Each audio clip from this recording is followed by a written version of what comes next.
ओइ छोड न त्यसलाई। उ त्यहाँ हेर न कस्तो राम्रो रङ्गोली। यो रङ्गोली कसले बनाएको आन्टी? तपाईले हो? तिम्रो अंकल हुँदा हुँदा म किन बनाउनु बाबु? वाट? यो रङ्गोली तपाईले बनाउनु भएको अंकल? हो नि, यही हातले बनाएको मैले। मलाई त विश्वास लागेन है। किन बाबु? छोरा मान्छेले चाहिँ रङ्गोली बनाउन सक्दैन र? सक्न त सक्छ कि आन्टी, तर अंकलले चाहिँ कसरी सक्नु भयो के? रङ्गोली बनाउँदा पेटले डिस्टर्ब गरेन अंकललाई?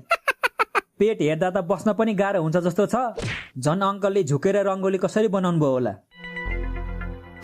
यसरी बनाई, यसरी यसरी यसरी यसरी। चित्त बुझ्यो अब? तैट अंकल, यो के गर्नु भएको तपाईले? यो सब यसरी खुलेआम गर्न मिल्दैन नि, कानुन लाग्छ फेरि। मतलब तिमी मान्छे हौ, कुकुर होइनौ। मान्छे भएर कुकुर जस्तो हरकत नगर त।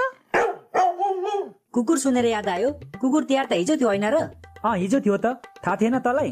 हिजो कुकुर तिहार, अनि तैले चाहिँ किन आज माला लगाएको त? कि हिजो लाउन बिर्सिस? चुप्लाक, यो माला मैले प्रोटेक्सनको लागि लगाएको हो, बुझिस? कस्तो प्रोटेक्सन बाबु? मेरो घरको प्रोटेक्सन आन्टी। मैले यो माला 3 दिन लगाए भने मेरो घरमा कसैको नजर लाग्दैन रे, त्यसैले लगाएको मैले यो माला। कसले भनेको तिमीलाई? त्यो पल्लो गाउँमा एउटा बाबा छ नि, हो त्यही बाबाले भनेको मलाई। को? त्यो समोसा बाबा? हजुर हजुर, समोसा बाबा, उहाँले नै भनेको मलाई। ए, त्यो बाबाले त तिमीलाई पनि ठग्न भ्याएछ।